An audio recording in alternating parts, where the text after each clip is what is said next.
ನಮಸ್ಕಾರ ಸ್ನೇಹಿತರೆ, 3 ವರ್ಷಗಳ ಹಿಂದಷ್ಟೇ ಜಗತ್ತನ್ನೇ ಕಾಡಿದ್ದ, ಜಗತ್ತಿನ ಸರ್ವಸ್ವವನ್ನ ಬುಡಮೇಲು ಮಾಡಿದ್ದ ಕೊರೋನಾ ಕೋವಿಡ್ ಕಾಯಿಲೆ ಮತ್ತೊಮ್ಮೆ ಕಾಣಿಸ್ಕೊಳ್ತಾ ಇದೆ ಜೋರಾಗಿ. ಭಾರತದ ಪಕ್ಕದಲ್ಲೇ, ಅದು ಭಾರತೀಯರೇ ಹೆಚ್ಚಾಗಿ ಹೋಗೋ ಜಾಗದಲ್ಲೇ ಕೋವಿಡ್ ಅಲೆಯೇ ಎದ್ದು ಬಿಟ್ಟಿದೆ. ಈಗ ಯಾವ ಲೆವೆಲ್ಗೆ ದಿನಕ್ಕೆ ಸಾವಿರಾರು ಕೇಸ್ಗಳು ವರದಿಯಾಗ್ತಿವೆ. ಜನ ಆಸ್ಪತ್ರೆಗಳಿಗೆ ಹೋಗೋದು ಜಾಸ್ತಿ ಆಗ್ತಾ ಇದೆ. ಭಾರತದಲ್ಲೂ ಕೂಡ ಕೋವಿಡ್ ಭೀತಿ ಶುರುವಾಗಿ ಹೋಗಿದೆ. ಕೇಂದ್ರ ಸರ್ಕಾರ ಮೀಟಿಂಗ್ ಮೇಲೆ ಮೀಟಿಂಗ್ ನಡೆಸ್ತಾ ಇದೆ. ಇದಕ್ಕೆಲ್ಲ ಹೊಸ ಕೋವಿಡ್ ವೇರಿಯಂಟ್ ಕಾರಣ ಅಂತ ಹೇಳಲಾಗ್ತಿದೆ.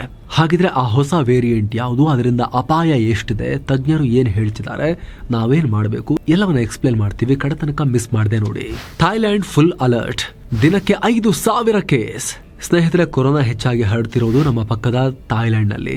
ಥೈಲ್ಯಾಂಡ್ ಎಲ್ಲಿ ಪಕ್ಕ ಬಂತು ಅಂತ ಕೇಳ್ಬಿಡಿ. ಎಸ್, ನಾವು ಮಯನ್ಮಾರ್ ದಾಟಿನೇ ಹೋಗಬೇಕು.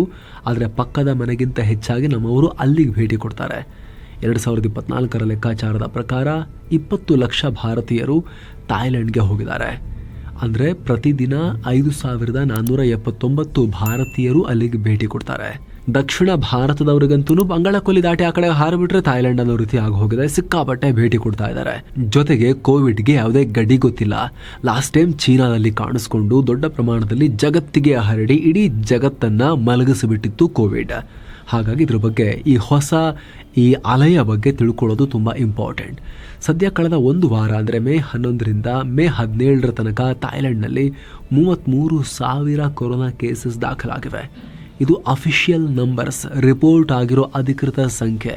ಮಾಮೂಲಿ ಕೋಲ್ಡು, ಶೀತ ಅಂತ ಮನೇಲಿ ಕೂತಿರೋರ ಸಂಖ್ಯೆ ಇನ್ನೂ ಜಾಸ್ತಿ ಇರುತ್ತೆ. ರಾಜಧಾನಿ ಬ್ಯಾಂಕಾಕ್ನಲ್ಲೇ 6,000 ಕೇಸಸ್ ಕಂಡು ಬಂದಿವೆ. ಮಧ್ಯ ವಯಸ್ಕರಲ್ಲಿ ಅಂದರೆ 30ರಿಂದ 40 ವರ್ಷದವರೆಗೆ ಇದು ಹೆಚ್ಚು ಅಫೆಕ್ಟ್ ಮಾಡ್ತಾ ಇದೆ ಈ ಸಲದ ಈ ಅಲೆ ಅಂತ ಥೈಲ್ಯಾಂಡ್ ವೈದ್ಯರು ಹೇಳ್ತಾ ಇದ್ದಾರೆ. ಸಾರ್ವಜನಿಕರಿಗೆ ಮಾಸ್ಕ್ ಧರಿಸೋಕೆ ಹೇಳಿದ್ದು, ಆಂಟಿಜೆನ್ ಟೆಸ್ಟ್ ಕಿಟ್ ATKಗಳನ್ನು ಬಳಸೋಕೆ ಸೂಚಿಸಲಾಗಿದೆ. ಇನ್ನು ಚೈನಾ ಕಂಟ್ರೋಲ್ನಲ್ಲಿರೋ ಹಾಂಗ್ಕಾಂಗ್ನಲ್ಲೂ ಕೂಡ ಕೋವಿಡ್ ತುಂಬ ರೈಸ್ ಆಗ್ತಾ ಇದೆ. ವಾರದಲ್ಲಿ ಹಲವು ಕಡೆ ಪಾಸಿಟಿವ್ ಬಂದಿವೆ. ಪ್ರತಿ 1000 ಕೊರೋನಾ ಕೇಸಸ್ಗೆ ಅಲ್ಲಿ 31 ಮಂದಿಯ ಪ್ರಾಣ ಕೂಡ ಹೋಗ್ತಾ ಇದೆ.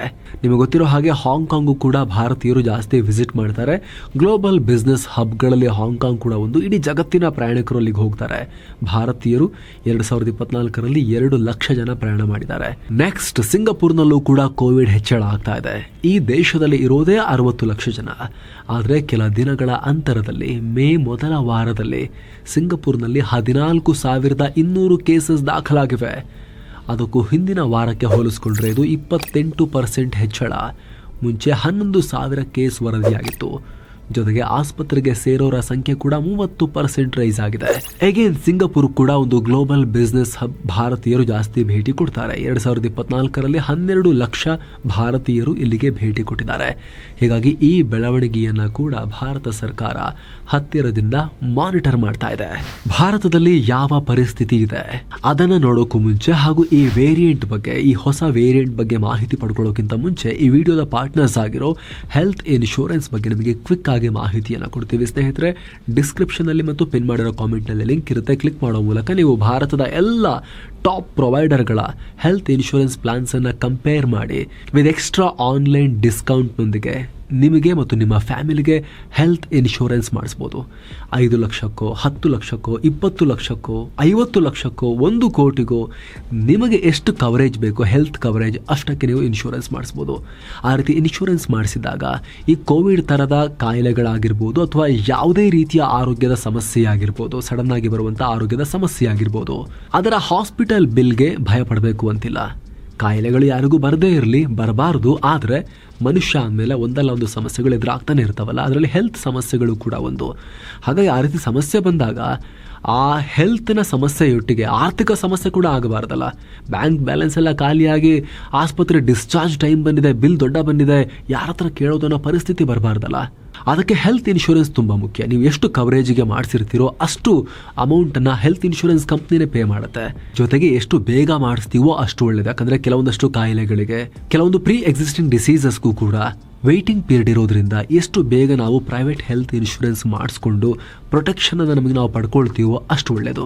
ಯಾರಿನ್ನೂ ಮಾಡಿಸಿಲ್ಲ, ಡಿಸ್ಕ್ರಿಪ್ಷನ್ನಲ್ಲಿ ಪಿನ್ ಮಾಡಿರೋ ಕಾಮೆಂಟ್ನಲ್ಲಿ ಲಿಂಕನ್ನು ಕೊಟ್ಟಿರ್ತೀವಿ. ಕ್ಲಿಕ್ ಮಾಡೋ ಮೂಲಕ ನಿಮಗೆ, ನಿಮ್ಮ ಫ್ಯಾಮಿಲಿಗೆ, ನಿಮ್ಮ ಮತ್ತು ನಿಮ್ಮ ಫ್ಯಾಮಿಲಿಯ ಸದಸ್ಯರ ಏಜ್ಗೆ ಏನು ಕವರೇಜ್ಗೆ ಏನು ಪ್ರೀಮಿಯಂ ಬರುತ್ತೆ ಕಟ್ಟಕ್ಕೆ ಅದೆಲ್ಲ ನೋಡಿಕೊಂಡು, ಹಾಗೆ ಎಕ್ಸ್ಟ್ರಾ ಆನ್ಲೈನ್ ಡಿಸ್ಕೌಂಟ್ ಎಷ್ಟು ಅಂತ ಕೂಡ ನಿಮಗೆ ಅಲ್ಲೇ ಡಿಸ್ಪ್ಲೇ ಆಗುತ್ತೆ, ಅದನ್ನು ಚೆಕ್ ಮಾಡಿಕೊಂಡು ಅಪ್ಲೈ ಮಾಡ್ಬೋದು. ಡಿಸ್ಕ್ರಿಪ್ಷನಲ್ಲಿ ಪಿನ್ ಮಾಡಿರೋ ಕಾಮೆಂಟ್ನಲ್ಲಿ ಲಿಂಕ್ ಇದೆ. ಬನ್ನೀಗ ವರದಿಯಲ್ಲಿ ಮುಂದುವರಿಯೋಣ.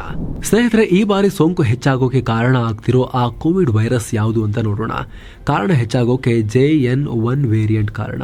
ಇದು ಹೊಸ ವರ್ಷನ್ ಒಮೈಕ್ರಾನ್ BA.286 ಕುಟುಂಬಕ್ಕೆ ಸೇರಿದೆ. ಮೊದಲ ಬಾರಿಗೆ 2023 ಆಗಸ್ಟ್ನಲ್ಲಿ ಇದು ಅಮೆರಿಕದಲ್ಲಿ ಪತ್ತೆಯಾಗಿತ್ತು. ಆಗ ವಿಶ್ವ ಆರೋಗ್ಯ ಸಂಸ್ಥೆ ಇದನ್ನು ವೇರಿಯಂಟ್ ಆಫ್ ಇಂಟ್ರೆಸ್ಟ್ ಅಂತ ಘೋಷಿಸಿತ್ತು. ಅಂದರೆ ಈ ವೇರಿಯಂಟ್ ಬಗ್ಗೆ ಗಮನ ಹರಿಸಬೇಕು, ಮಾನಿಟರ್ ಮಾಡಬೇಕು, ಅದು ಜನರ ಆರೋಗ್ಯದ ಮೇಲೆ ಹೇಗೆ ಪರಿಣಾಮ ಬೀರ್ತಾ ಇದೆ ಅನ್ನೋದನ್ನು ನೋಡಬೇಕು ಅಂತ ಹೇಳಿತ್ತು. ಆದರೆ ಸಂಶೋಧನೆ ವೇಳೆ ಇದು COVID-19 ವೈರಸ್ನ ಇತರ ವೇರಿಯಂಟ್ಗಳು ತೋರಿಸೋ ಗುಣಲಕ್ಷಣವನ್ನೇ ಹೊಂದಿದೆ ಅಂತ ಗೊತ್ತಾಗಿತ್ತು.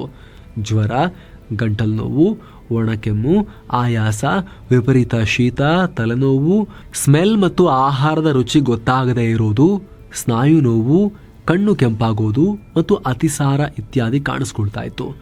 ಕೆಲವರಲ್ಲಿ ಸಣ್ಣ ಪ್ರಮಾಣದ ಜೀರ್ಣಾಂಗ ಸಮಸ್ಯೆ ಕೂಡ ಬರ್ತಾ ಇತ್ತು. ಈಗ ಭಾರತದ ಟಾಪ್ ವೈದ್ಯರಲ್ಲಿ ಒಬ್ಬರಾಗಿರೋ ರಾಜೀವ್ ಜಯದೇವನ್ ಏನು ಹೇಳಿದ್ದಾರೆ ಅಂದರೆ, ದೇಹದ ಇಮ್ಯೂನ್ ಸಿಸ್ಟಮಿಂದಲೂ ಕೂಡ ಈ JN1 ವೇರಿಯಂಟನ್ನು ತಡೆಯೋಕ್ಕೆ ಆಗಲ್ಲ. JN1 ಅದನ್ನು ಬೈಪಾಸ್ ಮಾಡುತ್ತೆ, ಜನರ ಮಧ್ಯೆ ಈಸಿಯಾಗಿ ಹರಡುತ್ತೆ, ಕೋವಿಡ್ನ ಇತರ ವೇರಿಯಂಟ್ಗಿಂತ ಬಹಳ ಡಿಫ್ರೆಂಟ್ ಇದೆ ಅಂತ ಹೇಳಿದ್ದಾರೆ. ಹಿಂದೆ ಕೋವಿಡ್ ಸೋಂಕಿಗೆ ತುತ್ತಾದವರು ಮತ್ತು ವ್ಯಾಕ್ಸಿನೇಟ್ ಆದವರಿಗೂ ಇದು ಹರಡೋ ಸಾಧ್ಯತೆ ಇದೆ ಅಂತ ಎಚ್ಚರಿಕೆಯನ್ನು ಕೊಟ್ಟಿದ್ದಾರೆ. ಜೊತೆಗೆ ಇದರಿಂದ ಕವಲೊಡೆದ 2 ವೇರಿಯಂಟ್ಗಳು, ಅಂದರೆ ಇದು ರೂಪಾಂತರ ಆಗಿ ಈಗ ಸಿಂಗಪುರ್ ಸೇರಿದ ಹಾಗೆ ನಾನಾ ಕಡೆ ಹರಡ್ತಾ ಇದೆ. ಅದರಲ್ಲಿ ಒಂದು LF7 ವೇರಿಯಂಟ್, ಇನ್ನೊಂದು NB18 ವೇರಿಯಂಟ್. ಇವುಗಳಿಗೂ JN1 ವೇರಿಯಂಟ್ಗೂ ದೊಡ್ಡ ವ್ಯತ್ಯಾಸ ಇಲ್ಲ. ಇದರಲ್ಲೂ ಅದೇ ಪರಿಣಾಮ ಉಂಟಾಗುತ್ತೆ ಅಂತ ತಜ್ಞರು ಹೇಳಿದ್ದಾರೆ. ಸದ್ಯ ಸಿಂಗಪುರ್ನಲ್ಲಿ 2/3 ಭಾಗದಷ್ಟು ಜನರಲ್ಲಿ ಇದೇ ವೇರಿಯಂಟ್ ಪತ್ತೆಯಾಗಿದೆ. ಜನರಲ್ಲಿ ರೋಗ ನಿರೋಧಕ ಶಕ್ತಿ ಕಮ್ಮಿ ಆಗ್ತಾ ಇದ್ರೆ ಕೋವಿಡ್ ಕೇಸಸ್ ಹೆಚ್ಚಾಗಬಹುದು ಅಂತ ಎಕ್ಸ್ಪರ್ಟ್ಸ್ ಹೇಳ್ತಾ ಇದ್ದಾರೆ. ಇನ್ನು ಥಾಯ್ಲೆಂಡ್ನಲ್ಲಿ XCC ವೇರಿಯಂಟ್ ಹೆಚ್ಚು ಹರಡ್ತಾ ಇದೆ.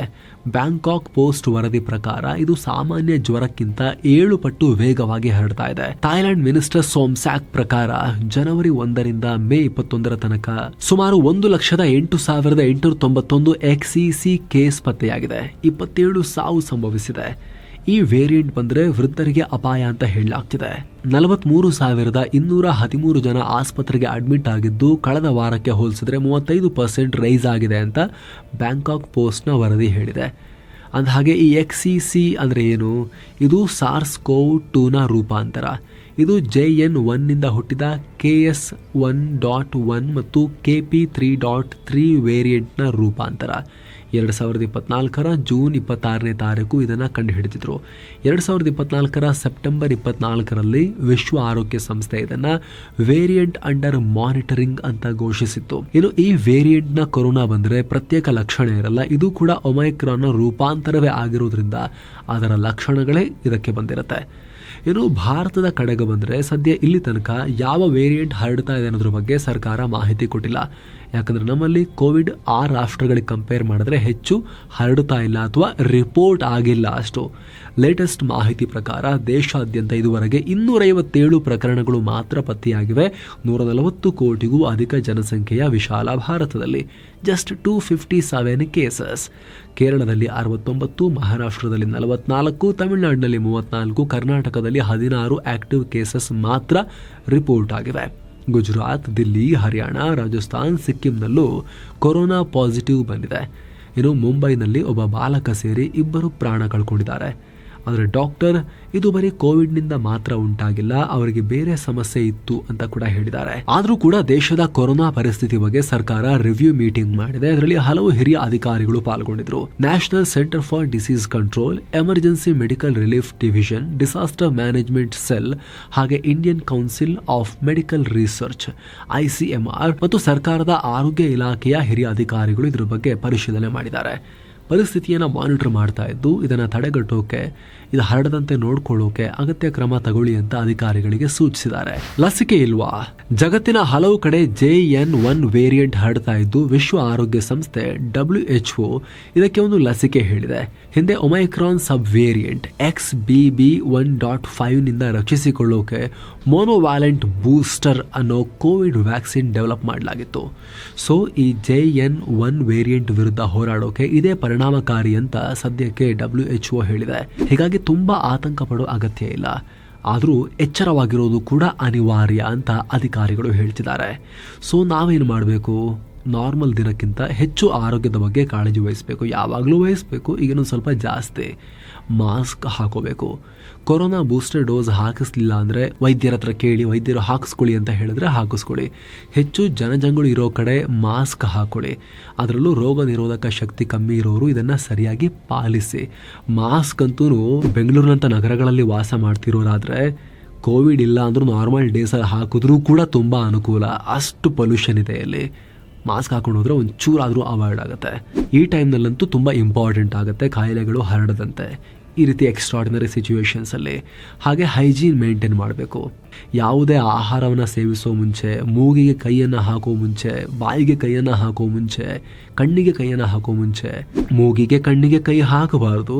ಬಾಯಿಗೆ ಊಟ ಮಾಡ್ಬೇಕಾದ್ರೆ ಕೈ ಹಾಕಬೇಕಲ್ಲ, ಅಂಥ ಟೈಮ್ನಲ್ಲಿ ಕೈಯನ್ನು ನೀಟಾಗಿ ವಾಶ್ ಮಾಡಿಕೊಂಡು ಸೋಪ್ನಿಂದಲೋ ಅಥವಾ ಹ್ಯಾಂಡ್ ವಾಶ್ನಿಂದಲೋ ನೀಟಾಗಿ ವಾಶ್ ಮಾಡ್ಕೊಳ್ಳಿ. ಆಗಾಗ ಸ್ಯಾನಿಟೈಸರ್ ಬಳಸಿ ಕೈಯನ್ನು ಕ್ಲೀನ್ ಮಾಡ್ಕೊಳ್ತೀರಿ. ನಿಮಗೇನಾದರೂ ಲಕ್ಷಣಗಳು ಕಾಣಿಸಿದ್ರೆ ಬೇರೆಯವರಿಗೆ ಹರಡದ ರೀತಿಯಲ್ಲಿ ನೀವು ಮಾಸ್ಕ್ ಹಾಕೊಳ್ಳಿ. ನಿಮ್ಮ ಸುತ್ತಮುತ್ತ ಇರೋರಿಗೂ ಮಾಸ್ಕ್ ಹಾಕುವಂತೆ ದಯವಿಟ್ಟು ಹೇಳಿ. ಹಾಗೆ ಬಿಸಿ ನೀರನ್ನು ಕುಡಿರಿ. ಪೌಷ್ಟಿಕ ಆಹಾರದ ಸೇವನೆ ಮಾಡಿ. ಹೊಸದಾಗಿ ಹೇಳಬೇಕು ಅಂತಿಲ್ಲ, ಚಿಕ್ಕ ಮಕ್ಕಳಿಗೂ ಗೊತ್ತಾಗಿದೆ. ಕೋವಿಡನ್ನು ಜಗತ್ತು ನೋಡಿದ ಬಳಿಕ ಚಿಕ್ಕ ಮಕ್ಕಳು ಕೂಡ ಕೋವಿಡ್ ಬಂದಾಗ ಏನು ಮಾಡಬೇಕು, ಕೋವಿಡ್ ಬರದಂತೆ ಏನು ಮಾಡಬೇಕು ಅಂತ ಕೇಳಿದ್ರೆ ಮಕ್ಕಳು ಬೇಕಾದ್ರೆ ಹೇಳ್ತಾರೆ. ನಾವು ಹೇಳಬೇಕು ಅಂತೇನಿಲ್ಲ, ಒಂದು ರಿಮೈಂಡ್ ಮಾಡುವಂಥ ಪ್ರಯತ್ನ ಅಷ್ಟೇ. ಹಾಗೂ ಈ ಹೊಸ ಡೆವಲಪ್ಮೆಂಟ್ ಬಗ್ಗೆ ನಿಮಗೆ ಮಾಹಿತಿ ಕೊಡೋ ಪ್ರಯತ್ನವನ್ನು ಮಾಡಿದ್ದೀವಿ. Thank you so much. ಒಂದು ಕ್ವಿಕ್ ರಿಮೈಂಡರ್, ಆಗಲೇ ಹೇಳಿದ್ವಲ್ಲ, ಹೆಲ್ತ್ ಇನ್ಶೂರೆನ್ಸ್ ಇನ್ನೂ ಯಾರೂ ಮಾಡಿಸಿಲ್ಲ ಅವರಿಗೆ ಡಿಸ್ಕ್ರಿಪ್ಷನಲ್ಲಿ ಪಿನ್ ಮಾಡಿರೋ ಕಾಮೆಂಟ್ನಲ್ಲಿ ಲಿಂಕ್ ಇದೆ. ಕ್ಲಿಕ್ ಮಾಡೋ ಮೂಲಕ ಕೆಲವೇ ಕ್ಲಿಕ್ಸಲ್ಲಿ ನೀವು ಕೂಡ ಹೆಲ್ತ್ ಇನ್ಶೂರೆನ್ಸ್ಗೆ ಅಪ್ಲೈ ಮಾಡಬಹುದು ವಿತ್ ಎಕ್ಸ್ಟ್ರಾ ಡಿಸ್ಕೌಂಟ್ ಎಷ್ಟು ಅಂತ ಕೂಡ ಅಲ್ಲೇ ಮೆನ್ಷನ್ ಆಗಿದೆ, ನೀವು ಚೆಕ್ ಮಾಡಬಹುದು. ಮತ್ತೆ ಭೇಟಿ ಆಗ್ತಿರೋಣ. ನಮಸ್ತೆ.